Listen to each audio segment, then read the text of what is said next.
A água está nos oceanos, nos rios, lagos, mares, geleiras, na neve das montanhas, calotas polares, na umidade do ar.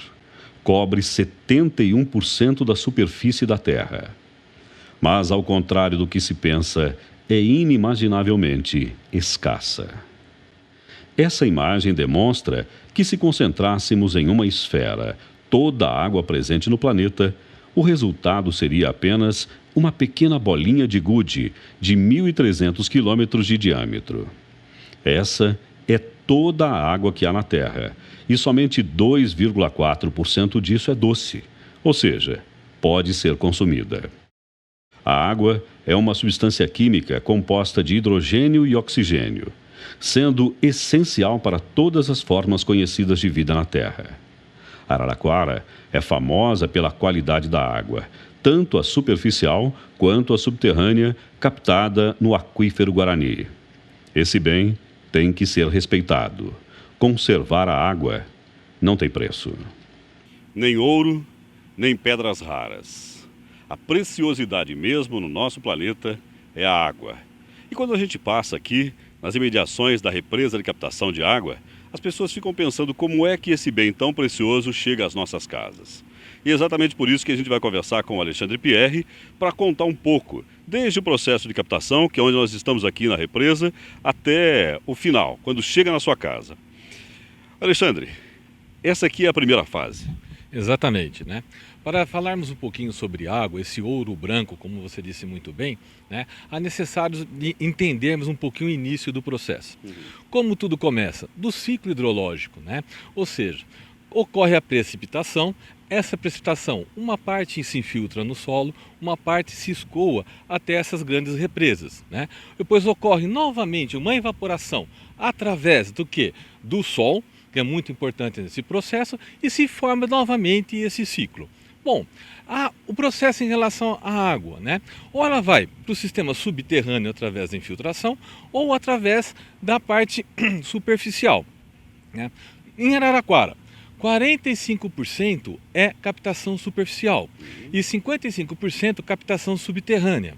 A captação superficial em Araraquara são exatamente de três modos, né? A captação do Inhumas, a captação das Cruzes, a captação do Paiol. Onde nós estamos agora é a captação das Cruzes. Que é a mais conhecida da cidade. Que é a mais conhecida, está praticamente dentro da cidade, por isso uma preocupação especial, né, em cuidar dessa área toda aqui, né? Ela é responsável, dentro desses 45%, por 30% da quantidade de água hoje produzida, né? Atualmente, nós captamos 3.600.000 litros por hora para distribuição à população. Uma água de excelente qualidade, uma água seguindo as normas do padrão de vigilância sanitária, seguindo as normas do padrão nosso de qualidade do nosso laboratório certificado por ISO 9000 e ISO 14000. Né?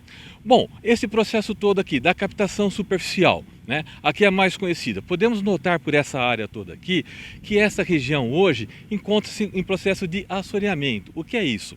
Né? O acúmulo de quê? Dessas bancadas de areia, prejudicando um pouco essa adução dessa água até a estação de tratamento de água.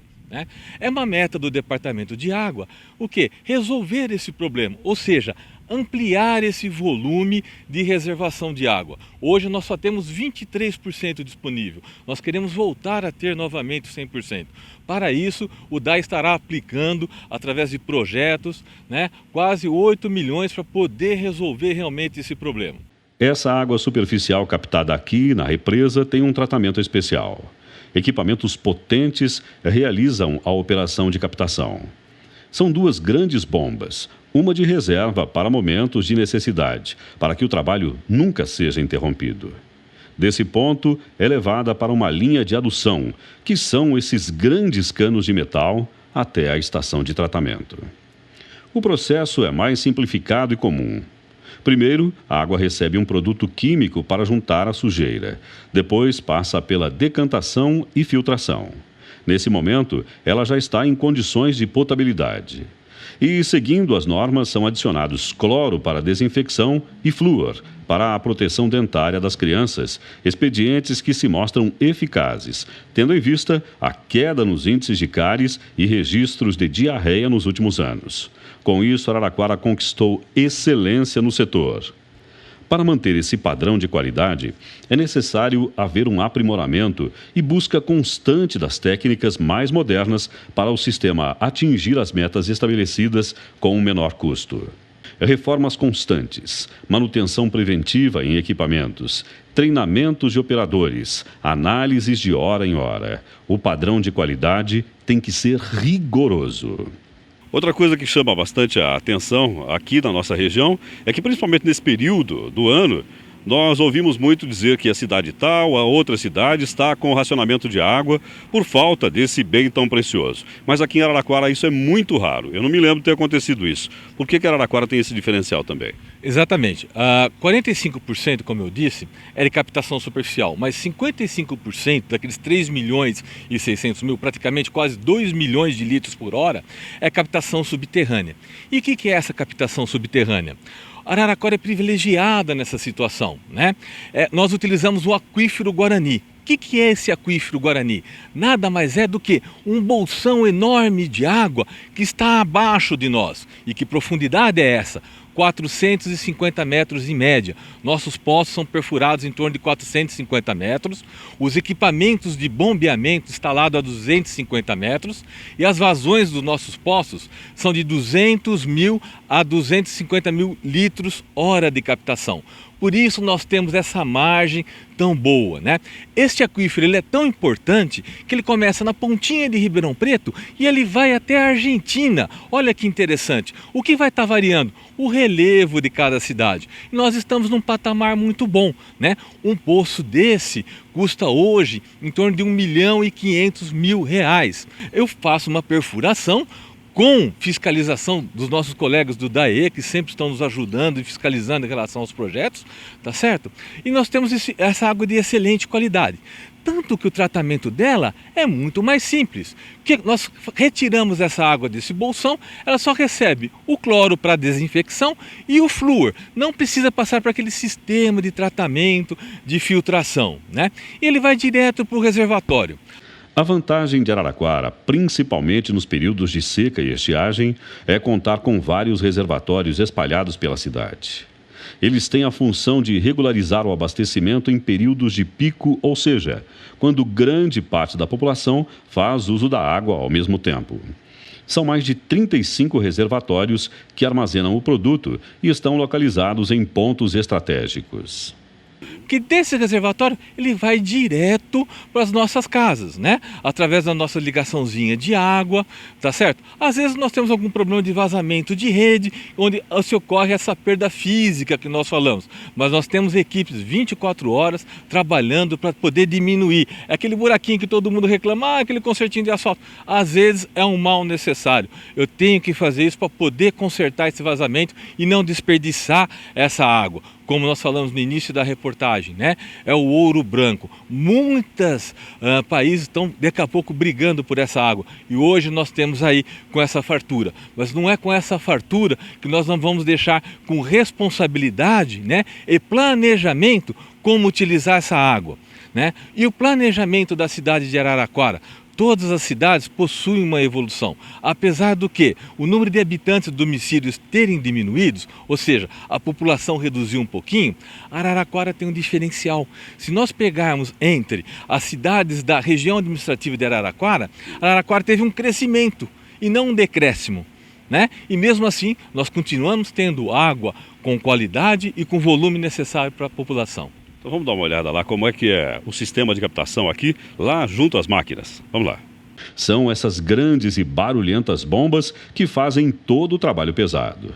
Dia após dia, estão funcionando sem parar para abastecer a cidade. A água é literalmente sugada da represa e com a força desses equipamentos, relativamente simples, mas indispensáveis, vão para a estação de tratamento. Nos poços profundos, de onde a água subterrânea é retirada, a tecnologia é um pouco maior. Tudo é verificado por telemetria.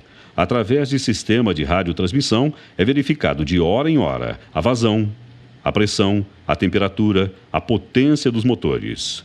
Se houver alguma anormalidade na bomba em funcionamento, é dado um comando da estação de tratamento.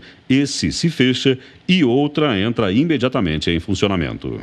E nós estamos exatamente agora sobre a caixa de água bruta. Aquela água que nós vimos agora há pouco lá na represa de captação, ela vem toda para cá, chegando nesse momento aqui, e aqui ela passa por vários processos. Primeiro, ela passa pelo processo de floculação, depois decantação, filtragem e desinfecção. E o Charles, que é o especialista na área, conta pra gente mais detalhes sobre todo esse trabalho aí. Charles, agora, a água chegou, o que acontece? Ela vai receber como primeiro passo a correção de pH dela. Porque ela chega num pH de 6,5, precisa ser corrigido, porque a gente precisa entregar essa água para o consumidor em torno de 7,5, como diz as normas regulamentares. Então a gente vai alcalinizar essa água, fazer a correção do pH e vamos começar a passar para o próximo processo, que seria a floculação. Na floculação, como essa água que chega dos mananciais chega com muitas partículas sólidas, a gente precisa aglomerá-las e separá-las. Então, após o tanque de floculação, a gente vai passar para o processo de decantação, onde a gente vai sedimentar todas essas partículas e aí o sobrenadante vai escoar para os filtros. Após essa filtração, é que a gente vai jogar para um tanque de desinfecção, fazer a cloração da água, fluoretar e depois distribuir para a população. Então vamos agora verificar em detalhes cada um desses processos. É necessária uma grande estrutura para realizar o passo a passo das ações de retirada da água do seu local de origem, seja superficial ou subterrânea, até a chegada às torneiras, límpida, pronta para o consumo. No processo de alcalinização, uma máquina denominada extintor de cal mistura o produto na dosagem exata para a adição à água. Esse é outro equipamento que funciona sem interrupção e manda a solução pronta para os tanques no momento da chegada da água.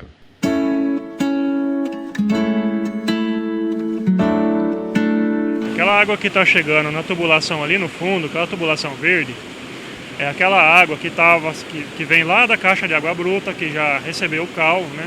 Que ela já está alcalinizada, com um pH aproximadamente 10. E essa água, como vocês podem ver, ali está sendo dosado um produto nessa água que está chegando, que é o coagulante que a gente usa para estar fazendo essa remoção de sujeira da água, essa aglutinação, essa floculação.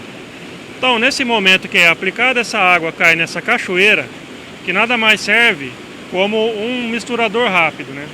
Que é exatamente o nome dessa etapa, mistura rápida. Uma vez que isso acontece, essa água divide para os dois lados da estação e se adentra nos floculadores, onde vai acontecer o processo de floculação propriamente dito. E aquela sujeira que está presente na água bruta, ela é aglutinada, né? Ela tem a formação de flocos, e esses flocos, né, depois de bem desenvolvidos, eles tendem a ficar no fundo, e a gente tem então como tá coletando essa água mais limpa, né, pela parte de cima, como sobrenadante, né. E o nosso floculador, ele é dividido em duas partes. Tem um floculador hidráulico, né, com as clássicas chicanas, e temos depois um floculador mecânico, onde tem um ambiente para que esses flocos eles possam crescer e se desenvolver, né? E a água vai ficando cada vez mais limpa, mas ainda falta muito até chegar pronta às torneiras. Ainda tem que haver a decantação. Saindo do floculador, né, a gente já teve a formação dos flocos, agora a gente precisa remover eles, né? E essa etapa da decantação serve para isso. Uma vez que esse floco já se formou, ele, até pela massa que ele se agregou, pelo peso que se criou ali, esse floco tende a ficar retido no fundo, né?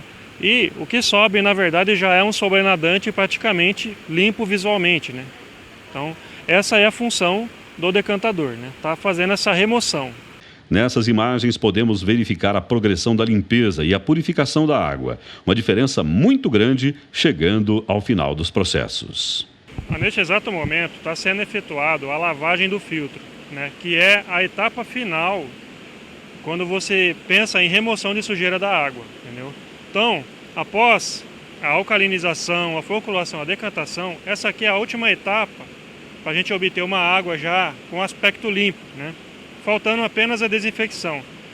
Então, o filtro, a gente sabe que tem que lavar o filtro de acordo com o resultado da análise, né? Então, a portaria 2914, ela estabelece que a água filtrada deve apresentar uma turbidez menor que 0,5 unidades de turbidez, né? Então, o operador ele faz essa análise de 2 em 2 horas. Quando esse valor começa a chegar perto do limite, essa análise é feita. E é esse processo aqui? É exatamente esse processo que acabamos de ver, a lavagem do filtro. Falta pouco. Apenas mais alguns passos, mas outros pontos são importantes. O DAI tem que se preocupar com o atendimento às normas e órgãos que regem o setor. Nós respondemos a órgãos regulamentadores, né, no caso a Vigilância Sanitária, o Exército, a Polícia Civil, a Polícia Federal, né. Nós trabalhamos também com um termo de qualidade, no caso é a ISO. Aqui dentro é um certificado de qualidade interno que nós temos aqui no DAI. E tem que haver um controle rigoroso. Exatamente. Todo ano a gente passa por auditoria. Essa auditoria é feita para revalidar a nossa certificação da ISO 9001 de 2008. Isso é a certeza da população receber em casa uma água de ótima qualidade. Com certeza, uma água de qualidade, estando totalmente dentro das normas regulamentadoras, né, do Ministério da Saúde. Parece que estamos em outro local, mas não. É o laboratório que fica também nas dependências do DAI. Nesse ambiente só podem entrar pessoas ligadas ao trabalho. É um espaço esterilizado, onde especialistas realizam inspeções minuciosas do produto final. Trata-se de um controle, né, de qualidade, né? Que a água ela é um alimento, né? Uma água a gente não tem que enxergar ela só como um produto, ela é um alimento, a gente ingere, a gente prepara nossas refeições, a nossa asepsia e tudo mais, né? Então, são feitas análises não só do processo, mas também dessa água que está indo para a rede, para a casa do consumidor, né?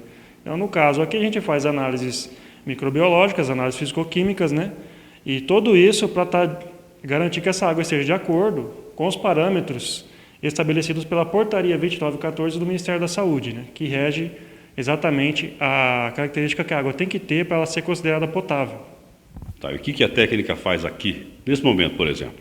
Ela está fazendo uma análise de coliformes totais e fecais. Verificando aqui a qualidade boa, entrega para o consumidor. Exatamente. Essa análise também ela é um indicador da eficiência da nossa desinfecção. A desinfecção que a gente faz no processo de tratamento, né? Se essa desinfecção não for bem feita, essa análise vai dar positivo. Então você faz uma análise quando a água chega e no momento dela ser entregue. Exatamente. O DAI usa a tecnologia de ponta, com softwares sofisticados para controlar minuciosamente todo o processo. Esse aqui é o centro nervoso do Departamento Autônomo de Água e Esgoto. É o CCO, Centro de Controle Operacional.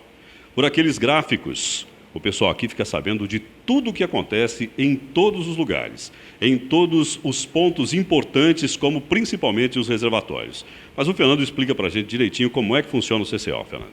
Ok, o CCO basicamente ele trabalha com telas gráficas, onde eu recebo por aqui todas as informações dos níveis dos reservatórios, as vazões que estão entrando e saindo dos reservatórios. Isso tudo online, funcionando aí 7 dias por semana, durante o ano todo, não tem dia, não tem feriado, 24 horas por dia o pessoal está por aqui. Por exemplo, Fernando, se acontecer um vazamento no centro da cidade, por exemplo, vocês ficam sabendo aqui? Sim, é possível por aqui conseguirmos verificar isso, principalmente o estouro de rede, por exemplo, quando de grande proporção. Você consegue verificar por meio das telas gráficas um comportamento um tanto diferente do normal do dia a dia, justamente por conta da variação repentina do vazamento, no caso, né, desse estouro de rede, podemos assim dizer, que vai estar acontecendo. Então, por aqui o pessoal já está orientado, os operadores, e eles ficam monitorando isso durante as 24 horas do dia, aí, como já dito anteriormente. E eles já têm um procedimento de estar avisando a nossa manutenção de redes para que atue e que verifique o que possa estar ocorrendo. Então, aconteceu o problema já é automaticamente detectado por aqui. Essa é uma rotina diária para que tudo corra na mais perfeita ordem. pois falhas no setor de abastecimento de água não podem acontecer. Tudo é rigorosamente acompanhado. Alexandre, como é que é? Parece que você está jogando um videogame o dia inteiro aí? Parece sim, é bem parecido com videogame, mas é um trabalho bastante sério. A gente está controlando todo o abastecimento da cidade por aqui e tudo que for ligado ao abastecimento, ao esgoto, tudo controlado, bomba, poços, é tudo visto pela gente como se fosse uma babá do sistema.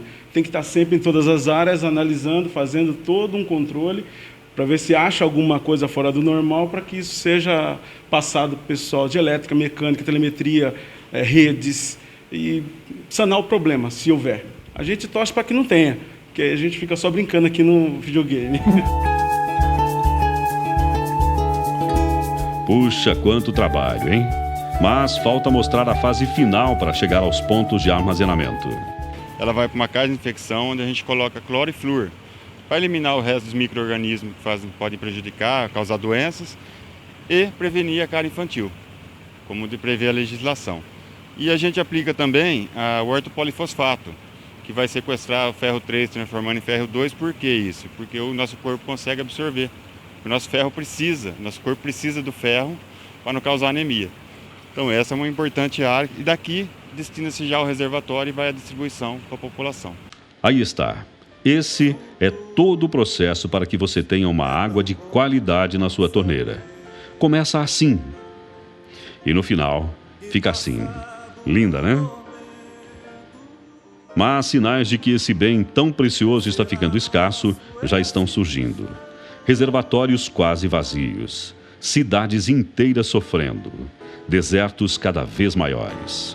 Por isso, temos que preservar, economizar e cuidar da natureza em todo o planeta Terra, pois sem a água não há vida, nem aqui e em nenhum outro lugar. Água, dona da vida, ouve essa prece tão comovida. Chega, brinca na fonte, desce do monte, vem como amiga. Quero água de beber.